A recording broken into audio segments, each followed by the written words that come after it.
बिस्मिल्लाहिर्रहमानिर्रहीम। आज के प्रोग्राम के साथ मैं हूं नुसुल्लाह मलिक। नाज़रीन, मीनार पाकिस्तान पर तहरीक इंसाफ का पावर शो और हुकूमत और पुलिस के वही रवायती हथकंडे। शहर के अंदर मुख्तलिफ जगह पर कंटेनर खड़े हैं और ये कहा जा रहा है कि ये कंटेनर इसलिए लगाए गए हैं ताकि किसी भी ऐसे सूरत हाल से बचने के लिए कोई ऐसा वाक़या ना पेश आ जाए, कोई टेररिज्म के हवाले से, तो इसलिए शहरियों को जो उस तरफ जा रहे हैं उनकी जांच पड़ताल के लिए ये कंटेनर लगाए गए हैं। पाकिस्तान तहरीक इंसाफ ये समझती है कि उनके शो में लोगों को आने से रोकने के लिए रुकावटें खड़ी की गई हैं ताकि बड़ी तादाद में लोग मीनार पाकिस्तान ना पहुँचें। पाकिस्तान की सियासी तारीख़ में हमेशा से ये होता आया है कि जब भी कोई हुकूमत में जमात होती है तो वो यही रवायती हथकंडा इस्तेमाल करती है, लेकिन जब अपोजिशन में आती है तो फिर उसके दावे कुछ और होते हैं। इसी तरीके से इमरान खान साहब को गिला शिकवा होता था कि गैर मुल्की सफ़ीरों से जब अपोजिशन के लोग मिलते हैं या उनसे बातचीत करते हैं या उनसे गिला शिकवा करते हैं इमरान खान साहब की हुकूमत का, तो ये नहीं होना चाहिए, ये मुल्की मामलात के अंदर मुदाखलत होती है। लेकिन आज पाकिस्तान तहरीक इंसाफ वही काम खुद कर रही है। अमेरिका के ख़िलाफ़ एक बयानिया बनाया, फिर अमेरिका में अपनी जो है वो लॉबिंग बेहतर करने के लिए लॉबिंग फर्म भी हायर की और उसके साथ मामलात में एक्सटेंशन भी दी। इसके साथ साथ गैर मुल्की सफ़ीरों में यूरोपीय ममालिक के सफ़ीरों से मुलाकात भी की और असद कैसर साहब ने जो स्पीकर रहे कौमी असम्बली के, उन्होंने मुतालबा भी किया कि हमारे साथ ज़्यादती हो रही है, इंसानी हकूक़ की पामाली हो रही है, इसलिए यूरोपीय ममालिक अपना असर रसूख इस्तेमाल करें मौजूदा हुकूमत के ख़िलाफ़।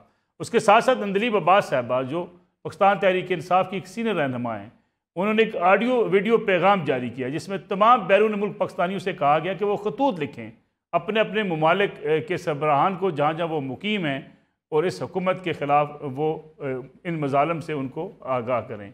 गोया हम कोई भी सियासी जमात हो देखती बाहर के ममालिक की तरफ ही है, उसकी ये तवज्जो होती कोशिश होती है कि वो उनको अपनी तरफ तवज्जो दिलाए कि हमारे साथ इस मुल्क के अंदर ज़्यादती हो रही है। कुछ लोग गिरफ्तारियाँ भी हुई, आजकल भी कुछ गिरफ्तारियाँ हो रही हैं, लेकिन और कुछ हमारे दानिश्वर, आपको याद होगा जब PTI की हुकूमत थी उस वक्त गिरफ्तारियों पर बड़े खुश हुआ करते थे, चूँकि उस वक्त एक पेज था और एक पेज पर होने के नाते जो लोग गिरफ्तार होते थे उनके ख़िलाफ़ बाकायदा एक मुहिम चलाई जाती थी और ये कहा जाता था कि ये लोग रियासत के जो है वो दुश्मन हैं, रियासत के मुखालफ सरगर्मियों में अंदर मुलव्वस हैं। लेकिन आज अगर पाकिस्तान तहरीक इंसाफ की हमायत याफ्ता को ऐसे दानिश्वर गिरफ्तार होते हैं तो बहरहाल हमें फिर भी गिला शिकवा ज़रूर होता है कि हुकूमत को ऐसा काम नहीं करना चाहिए। इस सारी सूरत हाल का आज के प्रोग्राम में जायज़ा लेंगे। मेरे साथ मौजूद हैं मुल्क के सीनियर साफ़ी, सीनियर तजियाकार जनाब इरशाद अहमद आरिफ साहब। इरशाद साहब का बहुत शुक्रिया प्रोग्राम को देने का। उनके साथ तशरीफ़ रखते हैं मुज़म्मिल सरवर्दी साहब, सीनियर साफ़ी, सीनियर तजियाकार हैं, और जनाब अमीर अब्बास साहब, सीनियर साफ़ी और सीनियर तजियाकार, सच न्यूज़ के साथ वाबस्ता हैं। अमीर अब्बास साहब, आपको भी बहुत शुक्रिया प्रोग्राम में वक्त देने का। इरशाद अहमद आरिफ साहब, हमने कुछ सीखा नहीं है। हम समझते हैं कि जो भी हुकूमत आती है उसका तरीक़ाकार यही होता है, सिक्योरिटी के नाम पे रास्ते बंद कर दिए जाते हैं, कंटेनर्स लगाए जाते हैं, लोगों को पहुंचने से रोकने की कोशिश की जाती है। हर हुकूमत ये तरीक़ाकार इस्तेमाल करती है और लॉजिक यही दी जाती है कि इस वक्त चूँकि जलसा हो रहा है, ये लोगों ने लाहौर में आना है या किसी बड़े शहर में आना है और रास्ते में अगर रुकावटें खड़ी ना की जाएँ तो फिर लॉ एंड ऑर्डर की सूरत हाल ख़राब होने का अंदेशा होता है। देखिए, न सिर्फ ये कि हमने हमारी जो रूलिंग क्लास है या रूलिंग एलीट है या ख़ास तौर पर जमहूरियत पसंद सियासतदान, इन्होंने माजी से क्या सीखना है, ये मुस्तकबिल के जो बाद वाले जो होते हैं अपने जानशीन हैं उनके लिए भी एक रास्ता दे के जाते हैं कि जनाब हमने ये गलतियाँ की, आपने भी यही गलतियाँ इसको ज़र्ब दे के करनी हैं। आज इत्तेफाक से पंजाब में जो हुकूमत है वो सियासी हुकूमत नहीं है। ये आप नहीं कह सकते कि मुस्लिम लीग की हुकूमत है, PDM की हुकूमत है, एक निगरान हुकूमत है और निगरान हुकूमत समझ नहीं आ रही कि किसके कहने पर ये सब कुछ कर रही है, क्योंकि उसका तो कोई अपोनेंट नहीं है ऐसा देखा जाए तो। और निगरान हुकूमत ने तो वो निगरान हुकूमत कायम ही इसी की लिए कायम की जाती है कि वो किसी भी सियासी जमात को जो इलेक्शन में हिस्सा ले रही है या वो सियासी सरगर्मियाँ कर रही है, शिकायत का मौका ना मिले। लेकिन ये पहली दफ़ा मैं देख रहा हूँ, माजी में भी हम देखते रहे निगरान हुकूमतें होती थीं, बल्कि बसाव का तो ऐसी निगरान हुकूमतें भी हुई हैं। मसलन 90 की जो निगरान हुकूमत थी वो मियां नवाज शरीफ साहब की हम ही निगरान हुकूमत थी, लेकिन उसने भी ये हरकतें नहीं की थी। अलबत्ता जो सियासी हुकूमतें थी ये काम किया करती थी। एक तो इसका पहलू ये है। दूसरा ये है कि इसका फायदा क्या होता है। ये मुझे सबसे ज्यादा जो मसला है वो आज तक समझ नहीं आ सकी कि कभी नहीं हुआ कि जलसे को रोकने की कोशिश की गई हो, वो जलसा ना हुआ हो और उस जलसे का इम्पैक्ट ना बना हो, बल्कि इन इकदाम से होता यह है कि उस सियासी जमात को जो जलसा कर रही होती है मजलूम बनने का मौका मिलता है। उसकी जो खामियां होती हैं, या अगर वो सामीन ज्यादा तादाद में ना ला सके तो वो कोई भी ये नहीं कहता कि जी ये जलसा नाकाम हुआ है। वो सारे कहते हैं जी जलसा नाकाम करने की पूरी कोशिश की गई, स्टेट मशीनरी इस्तेमाल हुई, वसाइल इस्तेमाल हुए, ताकत इस्तेमाल हुई, उसके बावजूद जलसा कामयाब हो गया। तो ये माजी से हम सबक सीखते भी नहीं हैं और मुस्तकबिल की हुकूमत को एक रास्ता भी दिखाते हैं। और उसकी बुनियादी वजह यह है कि हमारे यहाँ जितने भी लोग हुक्मरान बनते हैं, खा वो फौजी हूँ या वो सियासी हूँ या निगरान हूँ, माइंड सेट जो सेट है वो सिर्फ एक ही है कि जी हमने ताकत के जोर पर अवाम की आवाज को दबाना है, आइन की और कानून की खिलाफ वर्जी करनी है और लाठी चलानी है। इस माइंड सेट को अगर तब्दील नहीं किया जाता तो ये सिलसिला इसी तरह चलता रहेगा। ठीक हो गया। मुजम्मिल सर वर्दी साहब, ये माइंड सेट तब्दील कैसे होगा? एक सियासी जलसा है, उसको रोकने की कोशिश नहीं होनी चाहिए, लेकिन हम कब सबक सीखेंगे? दूसरा ये बताइएगा कि पंजाब की निगरान हुकूमत, यकीनी बात है उनका काम है इलेक्शन करवाना, लेकिन क्या ये वजह हो सकती है कि हुकूमत ने कि जो आते ही निगरान हुकूमत आते ही पाकिस्तान तहरीक इंसाफ ने उसे कबूल करने से इनकार कर दिया? एक ऐसी जो है खलीज वाक़ हो गई निगरान हुकूमत और पाकिस्तान तहरीक इंसाफ के माबैन की बदएतमादी बढ़ती ही चली गई। काफ़ी अरसे 30 साल से तो मैं भी जर्नलिज्म कर रहा हूँ। मैं आज पहला तारीख का जलसा देखूंगा जिसमें जो लीडर है वो बॉम्ब प्रूफ कंटेनर में बैठ के तकरीर करेगा, वरना हमने 2013 से बुलेट प्रूफ शीशे तो देखे हैं, लेकिन वो ट्रांसपेरेंट शीशे होते हैं और डायस के आगे खड़े होते हैं, लोग देख सकते हैं। ये बॉम्ब प्रूफ कंटेनर आज हम पहली दफ़ा देखेंगे जिसके अंदर लीडर बैठ के तकरीर करेगा। लेकिन मुजम्मिल साहब, तो मरी रोड पर मियां नवाज शरीफ जब निकले थे लाहौर की तरफ, मुझे क्यों निकाला का नारा लगाते हुए, तो आपको याद होगा कि जो है उस वक्त भी चांदनी चौक के अंदर जो मियां नवाज शरीफ ने खिताब किया था वो भी कंटेनर के अंदर से, जिसके बाहर बुलेट प्रूफ शीशा लगा हुआ था, उसके अंदर से खिताब किया था उस रैली से। हाँ, लेकिन फिर वो रैली जब वो चली थी तो आगे वो सारा फिर उसके बगैर चले थे। लेकिन मैं ये कह रहा हूँ कि अगर एक लीडर की जान को इतना ख़तरा है कि वो अदालत में भी आते हैं तो इर्द गिर्द बुलेट प्रूफ और बॉम्ब प्रूफ शील्ड्स होती हैं और वो अदालतों में पेश होने से भी कासर हैं कि उनकी जान को ख़तरा है, और वो जलसे में भी बॉम्ब प्रूफ कंटेनर में है, तो हुकूमत को भी हक हासिल है कि वो सिक्योरिटी के मुनासिब इंतजाम करे और लोगों को, किसी को जाने से तो नहीं रोक रहे, पैदल तो लोग जा सकते हैं, ज़रूर गाड़ियाँ शाड़ियाँ जाने से रोकी जा रही हैं। लेकिन जब आप आईजी को कहें कि आईजी मेरे कत्ल का जिम्मेदार है, उसने प्लानिंग कर ली है, आईजी इस्लामाबाद ने कर ली है, आईजी पंजाब ने मेरे कत्ल की प्लानिंग कर ली है, तो फिर एक्स्ट्रा कॉन्शियसनेस तो हमें नज़र आएगी ना कि कुछ भी हो गया तो वो आईजी जिम्मेदार है, वो क्या करेगा। तो इसलिए जो उनकी जान को ख़तरा है और जिस तरह वो उसको पोर्ट्रे भी कर रहे हैं, उसमें जो गवर्नमेंट के सिक्योरिटी मेजर्स हैं उनको इतना रूल आउट भी नहीं किया जा सकता, मैं समझता हूँ, क्योंकि इतना रूल जायज़ है आप गाड़ियों को रोकें जाने से, क्योंकि फिर खुद कुछ का भी ख़तरा है, फिर फ्री मूवमेंट का भी ख़तरा है।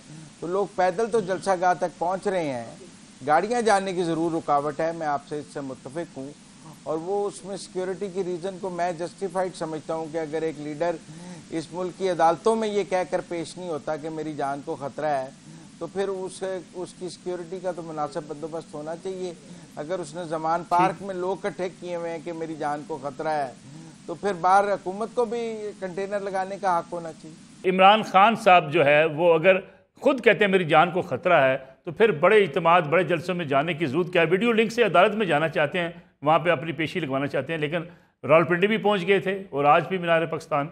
तो इस हवाले से जो तजाद पाया जाता है, इस पर बात करेंगे ब्रेक के बाद। प्रोग्राम एक बार फिर खुश आमदीद। अमीर बाद साहब, आपकी आवाज़ दोस्त नहीं आ रही थी, मैं चाहूँगा वहीं से आप कंटिन्यू करें कि इमरान खान साहब वीडियो लिंक के ज़रिए अदालत में पेश तो होना चाहते हैं, लेकिन अवामी जलसों से खुद जाकर खिताब करना चाहते हैं। देखिए मलिक साहब, ये जो सिक्योरिटी है ना, ये एक टूल है रियासत के पास जिसे कहते हैं सिक्योरिटाइजेशन। ये रियासत ने एक टूल इजाद किया कि हम सिक्योरिटाइजेशन की आड़ में जिसको ठोकना चाहेंगे ठोक देंगे, सिक्योरिटाइजेशन की आड़ में जिस पर पाबंदी लगाना चाहेंगे पाबंदी लगा देंगे, सिक्योरिटाइजेशन की आड़ में, चूंकि ये एक ब्लैंकेट टर्म है सिक्योरिटी, उसकी आड़ में अपने मुखालिफिन को कुचलना चाहेंगे कुचल देंगे। डिसेंट वॉइसेस, मुखालिफ ना के तनकीदी आवाजों की जुबाबंदी करना चाहेंगे वो कर देंगे। सो सिक्योरिटी का एक टूल है, ये औजार है, एक हथियार है रियासत के पास जो कि 21वीं सदी की देन है। ये इससे पहले नहीं इस्तेमाल होता था, ये अमेरिका से लेके माशाल्लाह पाकिस्तान तक इस्तेमाल होता। अगर आप मुझे कहें मैं यहां बैठ के आपको बड़ी अच्छी अच्छी सुकरातियत मुकरातियत झाड़ के कहानियां सुना सकता हूं, लेकिन सच ये है मलिक साहब कि पूरी रियासत तन मन धन के साथ एक शख्स और एक जमात को क्रश करने के लिए लगी हुई। एक जमात और उसके सरबराह को नीस्तो नाबूद करने पर पिल पड़ी, तुली हुई। अमीर अब्बास साहब थोड़ा सा इसको उल्टा करके नहीं देखा जा सकता कि एक शख्स ना अपने खिलाफ तहरीक अदम-ए-इत्तेमाद को मानता है, ना असम्बलियों में रहना चाहता है, ना जिस असम्बली में उसकी हुकूमत हो वहाँ पार्टिसिपेट करना चाहता है, ना अपोजिशन लीडर बनना चाहता है, ना पंजाब असम्बली चलने देता है, ना KPK की असम्बली चलने देता है, सिस्टम से अलग ही एक नई किस्म की सियासत को परवान चढ़ा रहा है। ठीक है, उसने नहीं माने अपने हक में वोट ऑफ नो कॉन्फिडेंस, क्या बना? उड़ा दिया ना सुप्रीम कोर्ट ने। सलाम है सुप्रीम कोर्ट को। सुप्रीम कोर्ट ने कासिम सूरी की रूलिंग को उड़ा दिया। सुप्रीम कोर्ट ने आइन को भी अपहोल्ड किया, जमहूरियत को भी अपहोल्ड किया।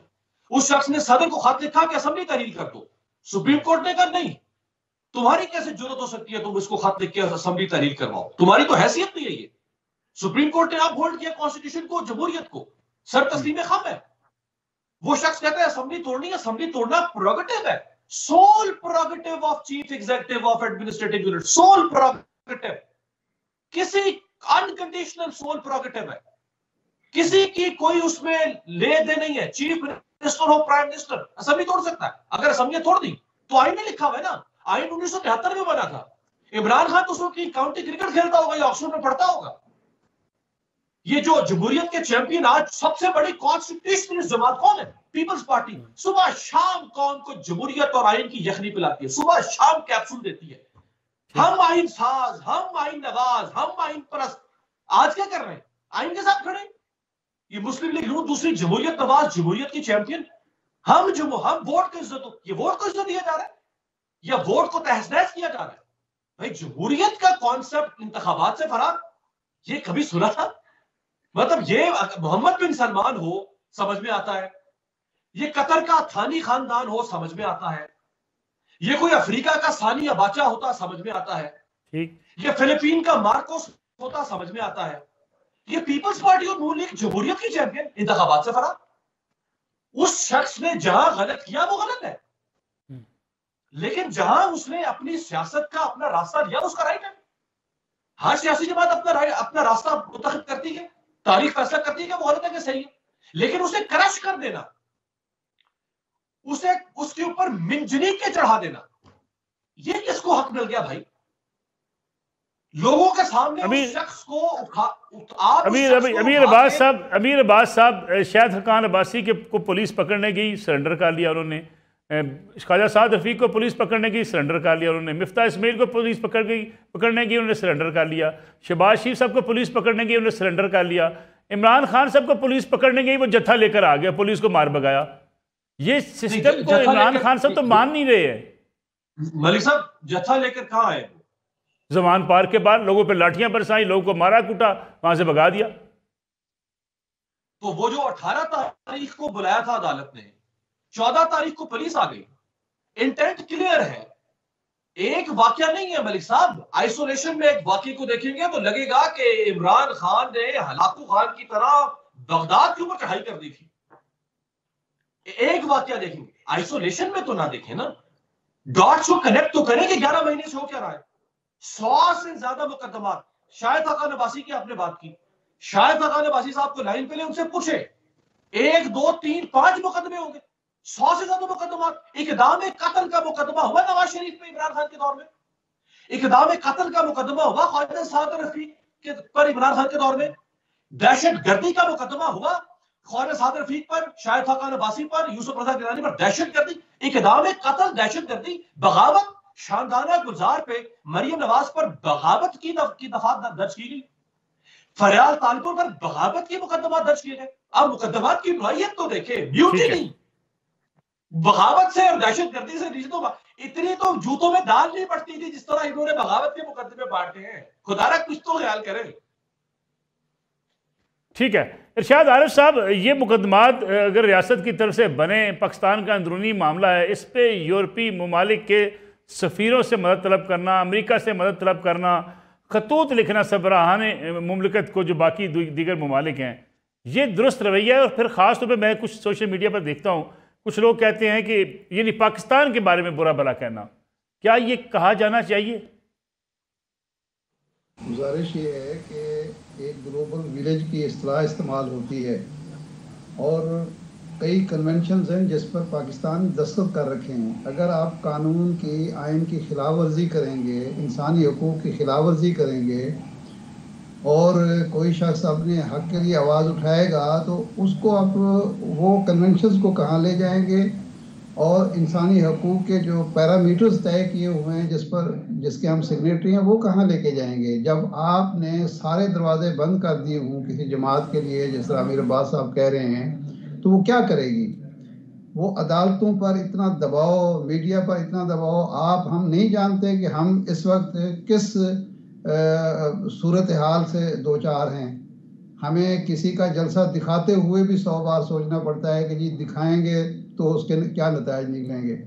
ऐसी सूरत में ये दरवाज़ा क्यों खोला गया है? एक बात।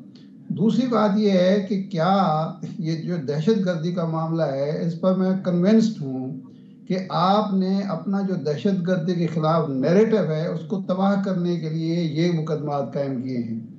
जब आप एक मुल्क के साबिक वज़ीर आज़म को, मुल्क के पॉपुलर लीडर पर दहशतगर्दी का इल्ज़ाम लगाते हैं तो दो चीज़ें साबित करते हैं। एक तो यह है कि यह मुल्क दहशतगर्दियों का मुल्क है कि 1,67,00,000 या 70 लाख वोट लेने वाला शख्स दहशतगर्द है तो उसके फॉलोअर क्या हुए, उसकी पूरी कैबिनेट के खिलाफ आपने दहशतगर्दी का मुकदमा बनाया, तो इसका क्या मतलब है? इरशाद आरिफ साहब, मियां नवाज शरीफ दहशतगर्दी का मुकदमा भुगत चुके हैं, हाईजैकिंग का मुकदमा भुगत चुके हैं, शहबाज शरीफ साहब के ऊपर दहशतगर्दी के मुकदमात कायम हो चुके हैं।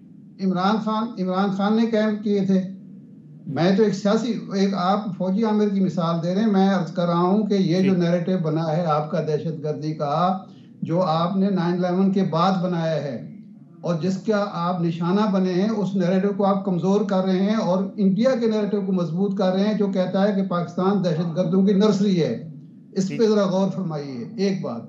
इसका दूसरा पहलू ये है कि जो वाकई दहशतगर्द हैं उनके मौक़िफ़ को आप मजबूत कर रहे हैं कि ये जो इस मुल्क में रियासत है या रियासती इदारे हैं, ये तो जिसको मर्जी चाहें दहशतगर्द करार दे दें, जिसको मर्जी चाहें लाठी से हाँकना शुरू कर दें। तो ये एक ऐसी चीज़ है। और इसका तीसरा पहलू ये है कि जिस मुल्क के साबिक वज़ीर आज़म और उनकी कैबिनेट के बेशतर अरकान दहशतगर्द हों, दहशतगर्दी इतनी फैली हुई हो, वहाँ कोई सरमायाकारी आएगी? वहाँ कोई बेवकूफ़ शख्स ही होगा कि दहशतगर्दी आप प्रोपेगेंडा भी ये कर रहे हैं, मुकदमात भी ये कायम कर रहे हैं और लोगों से कह रहे हैं कि आप यहाँ के सरमायाकारी करें। तो ये एक खौफनाक ट्रेंड जो है ये कायम किया जा रहा है। अगर परवेज़ मुशर्रफ ने ये मुकदमा कायम किया था तो पता नहीं अमीर अब्बास साहब उस वक्त सहाफत में आए थे नहीं आए थे, हम में से किसी ने उसकी हिमायत की थी? हमने कहा था कि ये ठीक हुआ है। बुनियादी चीज़ यह है कि रियासत को इस कदर आप तंग नजरी का शिकार न करें, इस कदर घुटन का शिकार न करें कि आपको दूसरे ममालिक की तरफ या दूसरे लोगों की तरफ देखना पड़े। ये इस मामले का और पहलू है। वो कहते हैं कि जब एक कमरे में बिल्ली को बंद करके उसकी खिड़कियां दरवाजे सारे बंद कर देंगे तो आपके मुंह पर पंजा मारेगी। हम रियासत को उस सतह पर ला रहे हैं और ये कोई अच्छी साइन नहीं है। ये बात मैं खुशी से नहीं कर रहा या किसी की हिमायत में नहीं कर रहा। मैं बड़े अफसोस के साथ, गहरे अफसोस के साथ बात कर रहा हूँ कि मामलात को किस तरफ ले जाया जा रहा है, सिर्फ अपनी सियासी पॉलिटिकल पॉइंट स्कोरिंग के लिए। ये नहीं होना चाहिए। भाई आप एक नई रिवायत कायम कर रहे हैं कि एक जो मुल्क का लीडर है, साबिक वज़ीर आज़म, उसके घर पर आपने हमला कर दिया। ये रिवायत तो ना ज़िया-उल हक ने कायम की थी, ना परवेज़ मुशर्रफ ने कायम की थी, ना किसी सियासतदान ने एक दूसरे ना जाती उम्रा पर आज तक कोई हमला हुआ है, ना बिलावल हाउस पर हुआ है, ना अल-मुर्तज़ा पर हुआ था। पहली दफ़ा ये हुआ है कि आप क्रेन ले जाके दरवाज़ा तोड़ रहे हैं, दीवारें तोड़ रहे हैं, घर के अंदर दाखिल हो रहे हैं और पुलिस वाले लूट मार कर रहे हैं घर के अंदर। तो इसकी वजह से जमहूरियत कमज़ोर हो रही है, जमहूरियत ठीक। परस्त सियासतदान कमज़ोर हो रहे हैं, आइन कमज़ोर हो रहा है और मुल्क के अंदर अनारकी फैल रही है, जिसका हम सबको एहसास होना चाहिए। मुज़म्मिल सरवर्दी साहब, एक तो ये मुकदमात के हवाले से बता दीजिएगा कि ये क्या मुकदमात जमहूरियत को कमज़ोर करने के मुतरादिफ नहीं होंगे। दूसरा, एक हुकूमत का मौक़िफ़ है कि 29 मुकदमात, दूसरी तरफ PTI का मौक़िफ़ 100 से ज़ायद मुकदमात। आम आदमी के लिए तो ये फैसला करना बड़ा मुश्किल है कि मुकदमात आखिर हैं कितने। देखें, पहली बात तो मैं ज़रा थोड़ा उस पर रिस्पॉन्ड करना चाहता हूँ। या मतीउल्लाह जान को गायब किया गया, वो अमरीकी सफारत खाने जाके बैठ गया था कि इस मुल्क के रियासती इदारों ने मुझे मारा है और मुझे गायब किया है, तो मैं जाके अमरीकी सफ़ीर के आगे बैठ जाता हूँ। या असद तूर को मारा, उसने जाके अमरीकी सफारतकार से मदद तलब कर ली थी। या राना सनाउल्लाह पे 15 किलो हेरोइन डाल दी, उसने जाके अमरीकी सफारतकारों से मदद मांगनी शुरू कर दी थी कि इस मुल्क के रियासती इदारों ने मेरे ऊपर 15 किलो हेरोइन डाल के मुझे सजाए मौत की कोठरी में बंद कर दिया है, तो आप जो रियासत अमेरिका मेरी मदद को आ जाए। क्या बात करते हैं आप लोग। यहाँ मेरा मतलब है कि लोगों ने इस मुल्क में बड़ी बड़ी जद्दोजहद की है, आप तो आधा घंटा जेल में नहीं गए हैं और आपने बैरूनी कुव्वतों को ऐसे बुलाना शुरू कर दिया और पाकिस्तान के खिलाफ ऐसे प्रोपेगेंडा शुरू कर दिया कि भारत को भी उसकी जरूरत नहीं है। आप 15 मिनट के लिए जेल नहीं गए, लोग मौत की कोठरियों में बेगुनाह बंद रहे हैं। एहसन इकबाल साहब का रेफरेंस अदालत ने पहली पेशी पे उठा के बाहर फेंक दिया, वो 3 महीने जेल में कैद रहे यारो मददगार। उन्होंने किसी एम्बेसडर से जाके मदद तलब कर ली कि यार मेरे ऊपर कोई जुर्म ही नहीं है, मैंने क्या किया, आपने मुझे बंद कर दिया। इस मुल्क का वजीर आजम अमेरिका में खड़े होकर कहता था कि वो शायद खकान अब्बासी रोज कहता है मुझे जेल डाल दो, मैंने उसे जेल में डाल दिया।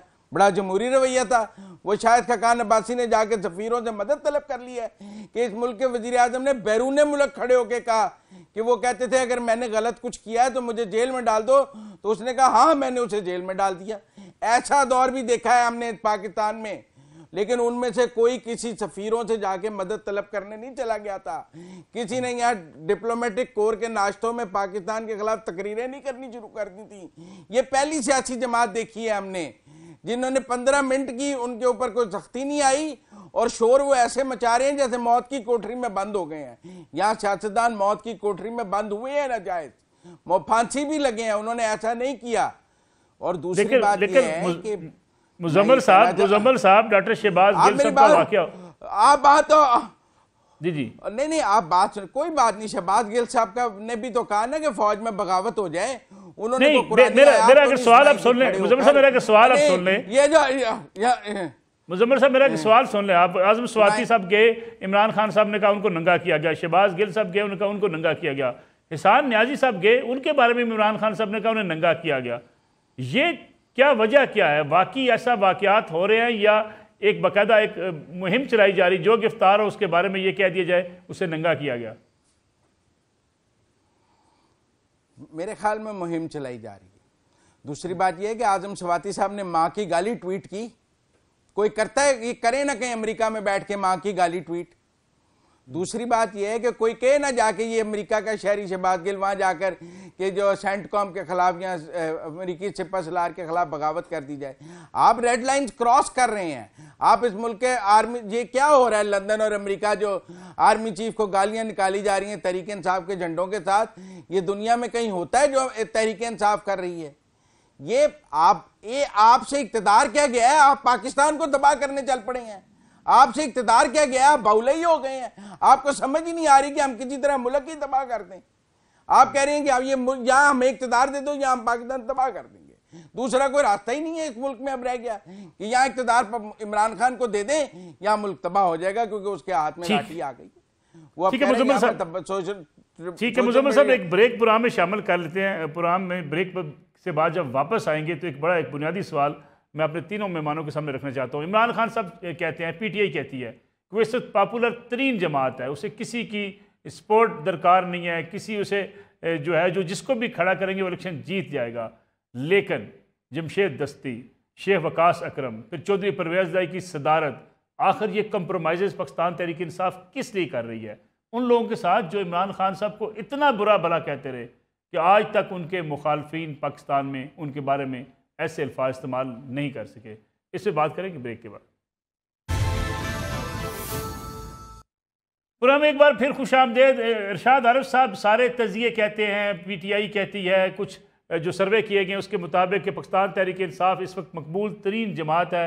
इमरान खान साहब तो ये कहते हैं कि ये इलेक्शन मुस्लिम लीग नवाज़ को और पीपल्स पार्टी को दफन कर देगा, उनका कोई भी उम्मीदवार हमारे खिलाफ जीत नहीं पाएगा। लेकिन इस पॉपुलैरिटी के बावजूद इमरान खान साहब कंप्रोमाइज़ कर रहे हैं। कंप्रोमाइज़ कहाँ कर रहे हैं? जो लोग उनके बारे में शदीद तहफ़्फ़ुज़ात का इजहार कर चुके हैं। शेख वकास अकरम साहब ने उन्हें बहुत बुरा भला कहा, उन्हें शामिल कर लिया गया। जमशेद दस्ती साहब ने तो तमाम हदें क्रॉस कर दी, ऐसा से बुरे अल्फाज इस्तेमाल इमरान खान साहब के लिए किए कि जो नेशनल TV पे चलाए ही नहीं जा सकते। फिर चौधरी परवेज़ इलाही के बारे में जब उन्हें पार्टी सदर बनाया गया, कई लोगों ने कहा हम पार्टी छोड़ देंगे, इसलिए कि हम चौधरी परवेज़ इलाही को सदारत के लिए कबूल नहीं करते। इमरान खान साहब उन अपने दोस्तों साथियों की कुर्बानी देने पर तैयार हो गए, लेकिन परवेज़ इलाही साहब को उन्होंने सदर बनाकर दम लिया।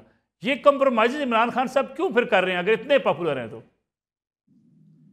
मलिक साहब, ये पॉपुलैरिटी की तो बात आप भी कर रहे हैं, मैं भी मान रहा हूँ कि वो पॉपुलर हैं, लेकिन ये तो कोई तहरीक इंसाफ का ओहदेदार हो वो जवाब दे सकता है कि वो क्यों शामिल कर रहे हैं, या इमरान खान साहब खुद जवाब दे सकते हैं, मैं जवाब दे सकता हूँ। मैं चाहते जायज़ा हम रख लें सामने कि क्या आखिर वजह क्या होती है सियासी जमातें इतने कंप्रोमाइज़ करती हैं। हम इसलिए कहते हैं कि कंप्रोमाइज़ सियासी जमातें हैं, इसलिए फिर उन्हें मुस्तकबिल में जाके मसाइल का सामना करना पड़ता है। देखिए, मैं अर्ज कर रहा हूँ कि वजूहात का भी उन्हें इल्म होगा, मसलहतों का भी उनको इल्म होगा, और ये कंप्रोमाइज़ का भी उनको इल्म होगा। इसके बारे में मैं क्या कह सकता हूँ। मैं एक और मामले की तरफ आप तीनों हजरात की तवज्जो दिलाना चाहता हूँ। जी जी, ज़रा उस पर गौर फरमाएं, क्योंकि हम इस मुल्क में रहते हैं और हमारा मुस्तकबिल आइन के साथ, जमहूरियत के साथ, आज़ादी इजहार के साथ वाबस्ता है। वो ये है कि इस मुल्क में एक वारदात हुई है आइन के साथ और मुल्क के साथ। ठीक। आपको याद है कि 3 दफ़ा इस मुल्क में मार्शल लॉ लगा, अयूब खान का, याया खान का और ज़ियाउल हक का। उन तीनों को इतना खौफ था, दोनों ने आइन को तोड़ा और तीसरे ने आइन को हेल्ड इन अबेंस में रखा अपने गैर कानूनी इकदामात को करने के लिए। आइन के होते हुए उन्होंने कोई गैर कानूनी इकदाम, उनको खौफ था कि हम नहीं कर सकते, इसलिए आइन को या ख़त्म करेंगे या हेल्ड इन अबेंस में रखेंगे। अब उसके बाद आते हैं परवेज़ मुशर्रफ साहब, उन्होंने एक कदम और बढ़ाया, उन्होंने आइन को हेल्ड इन अबेंस रखा मार्शल लॉ लगाए बगैर, चीफ मार्शल लॉ एडमिनिस्ट्रेटर बने बगैर, और 8 साल हुकूमत कर ली। यानी आइन जो था वो मुअत्तल था और मार्शल लॉ भी इस मुल्क के अंदर मौजूद नहीं था, चीफ मार्शल लॉ एडमिनिस्ट्रेटर भी मौजूद नहीं था, वो हुकूमत कर रहे थे। उसको इस मुआशरे ने बर्दाश्त कर लिया 8 साढ़े 8 साल तक। अब एक नया तजुर्बा हो रहा है जिस पर सबको गौर करने की ज़रूरत है कि आइन भी मौजूद है, पार्लियामेंट भी मौजूद है, जमहूरी इलेक्टेड गवर्नमेंट भी मौजूद है, और उसके बाद आइन की वो वाज़ेह शिकें जिसके तहत 90 दिन में इलेक्शन होंगे, 90 दिन के लिए एक निगरान हुकूमत आएगी, उसको पामाल किया जा रहा है। और उसमें जो मैं नुक्ता बयान करना चाहता हूँ कि अगर ये हुकूमत पंजाब और KPK की 8 माह कायम रहती है, जिसका टेन्योर आइन में मुकर्रर है 90 दिन का, तो क्या ये एक रिवायत नई सेट नहीं हो रही कि आइन के होते हुए आप चाहें तो बगैर आइन को छेड़े, बगैर कोई इंतखाब कराए कोई हुकूमत 2 साल के लिए, 3 साल के लिए कायम कर दें? पहले आप कायम करें 2 माह के लिए या 3 माह के लिए, और उसके बाद इलेक्शन कमीशन के लिए फैसला करके उसको 2 साल बढ़ा दें। तो क्या ये जो शुरुआत हैं ये सिर्फ इलेक्शन से बचने के लिए हैं, या कोई ऐसी हुकूमत लाने के लिए हैं जो ना इलेक्टेड हो ना जमहूरी हो, और वो दूसरों की ताकत पर मर्जी मुसल्लत करे, मर्जी की कानून साजी करे, ना वो अवाम को जवाब दे हो, ना वो किसी असम्बली को और पार्लियामेंट को जवाब दे हो, और ना वो आइन को जवाब दे हो, ना किसी अदालत को जवाब दे हो, और वो हुक्मरानी करे? जरा इस पर गौर फरमाइए आप लोग। अमीर अब्बास साहब, मैंने जो सवाल रखा था इरशाद अहमद आरिफ साहब के सामने, उस पर आप कमेंट करना चाहेंगे कि इमरान खान साहब को क्या ज़रूरत है उन लोगों की, इलेक्टेबल्स की, आज भी, जो इमरान खान साहब के बारे में नहायत ही बुरे अल्फाज कहते रहे? अगर आप इजाजत दें तो इससे पहले मुजम्मिल साहब ब्रेक से पहले कुछ फरमा रहे थे, मैं उस पर कुछ कहना चाहूंगा कि जी फलां ने फलां को ये कह दिया तो क्या उसको ये हक होना चाहिए, और नहीं चूंकि हक होना चाहिए लिहाजा उसको उसकी फंडी लगाना भी हक है। बरतानिया के बादशाह, ये बरतानिया की किसी एसेट या किसी सब इंस्पेक्टर की बात नहीं कर रहा। किंग चार्ल्स के सामने खड़े होकर एक आदमी ने कहा, you are not my king, भाड़ में जाओ, नहीं मानता तुम्हारी बादशाह को। अंडे उठाए, क्वीन कॉन्सोर्ट और किंग चार्ल्स के मुंह पे दे मारे, छितर मारे पकड़ के उसको, ठोक दिया पकड़ के उसको, बादशाह के खिलाफ बगावत म्यूटनी का पर्चा करवा दिया उस पर। किस दुनिया में रहते हैं आप? अमीर अब्बास साहब, वो जो मुजम्मिल साहब बात कर रहे हैं, इमरान खान साहब की हुकूमत के पहले 1 साल आपने भी भुगते होंगे, हमने भी भुगते होंगे। अवाम से सर्वे करने की इजाज़त नहीं थी इमरान खान साहब की हुकूमत के अंदर। पेमरा की तरफ से जो कुछ कहा जाता था वो टेलीविजन पे मैं भी कह भी नहीं सकता। यानी खान साहब ने एक पेज पे जाके जिस तरीके से इदारे की ताकत का इस्तेमाल किया, पाकिस्तान की सियासी तारीख में कभी नहीं हुआ। मैंने मुजम्मिल साहब जवाब तो नहीं है ना, इमरान खान जवाब बिल्कुल जैसे किया है वो गलत है, तो वो जवाब तो नहीं है जैसे इरशाद साहब फरमा रहे हैं। देखिए मैंने चूंकि मुजम्मिल साहब अभी आजम सवाती को फैंटी लगाने का जवाब पेश कर रहे थे कि आजम सवाती ने गाली दे दी। नहीं, मैं फैंटी वो भाई डेविड कैमरॉन के खिलाफ बरतानिया का वज़ीर आज़म था, लोग बाहर निकलते हैं सुअर का मुजस्समा बनाकर, कहते हैं ये हमारा वज़ीर आज़म, इसकी शक्ल सुअर जैसी है। और जमहूरियत है, किसी ने को गलती की है तो उसको सजा भी देनी है, तो तरीका कार है ना। या आजम सवाती के ऊपर पर्चा किया, बाहर निकला, एक और पर्चा कर दिया इस्लामाबाद में, वहां से बाहर निकला, उठा के क्वेटा पुलिस लेकर चली गई, वहां से बाहर निकला, सखर पुलिस लेकर चली गई। ये जुर्म था। एक गाली दी थी ना, कर देते कानून के तहत कार्रवाई। ये पूरे मुल्क में दर दर उसको फिराना, 75 साल के आदमी को ये इंसाफ हो रहा है उसके साथ। अब दूसरी बात ये मलिक साहब, इमरान खान के दौर में मोहसिन बेग को जब उठाया गया, मैं सबसे पहला शख्स था जिसने कहा कि इमरान खान फाशी तुम कर रहे हो। जब मतीउल्लाह जान को उठाया गया, हमने कहा कि भले जिसने भी उठाया उस जमाने की, लेकिन यही तो मसला है अमीर अब्बास साहब, वो कल फिर करेंगे। कौन गारंटी देगा इमरान खान साहब इक़्तिदार में आके नहीं करेंगे? ये मेरे मोबाइल पे ट्विटर पे मैसेजेस पढ़ लें, हमारा इक़्तिदार आने दो, हमारे तुम्हारे साथ वो सलूक करेंगे, जिंदगी भर याद रखोगे। आज ही धमकियां दी जाती हैं। तो देखिए हुजूरे वाला जो इस वक्त उसके साथ कर रहे हैं, एक इंसानी जज्बात को भी तो मद्देनजर रखे ना। एक मुझे वैसे बात समझ नहीं आती कि जब इमरान खान की बात आती है तो हम कहते हैं best of the best standards, हम बनाना यार से नीचे अगर ये शख्स उतरेगा तो फिर हम इसको बिल्कुल अमीर अब्बास साहब, कभी आज तक आपने सुना कि मस्बत रिपोर्टिंग के अहकामात जो हैं वो कहीं और से जारी करवाए हो जो इमरान खान साहब ने करवाए हैं 75 साल सियासी तारीख में? सर्दी हो तो मस्बत रिपोर्टिंग के बयान सर, इस दौर में तो रिपोर्टिंग ना होने के बयान भी आ रहे हैं। जिस पोजीशन पर आप बैठे हुए हैं उस पोजीशन पे बहुत सारी मालूमात आपके पास भी आ रही है।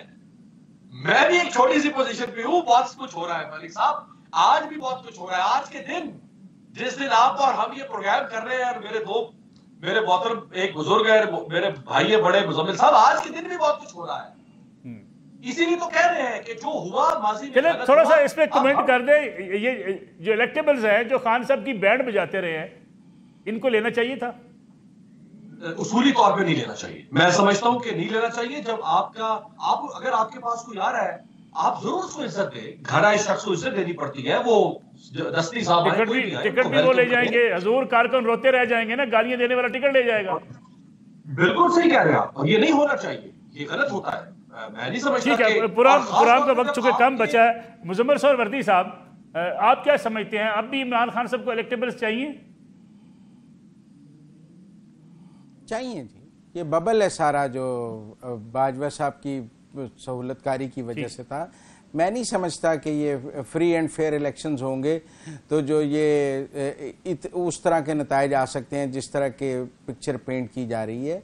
सब स्टेक प्ले 2 सूबों में तो वो कहीं मौजूद नहीं है, सिंध और बलूचिस्तान में।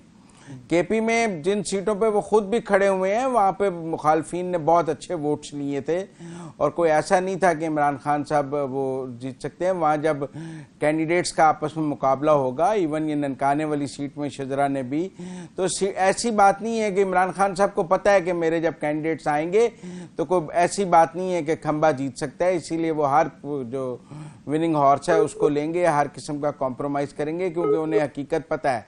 बाकी मैंने ये बात इस तनाजुर में की थी कि लोगों के साथ ज्यादतियां हुई हैं, वो इमरान खान के दौर में वो कोई आलमी ताकतों को पुकारने नहीं चले गए थे पाकिस्तान को बदनाम करने, जो इमरान खान साहब और उनकी पार्टी ने रवैया शुरू की है।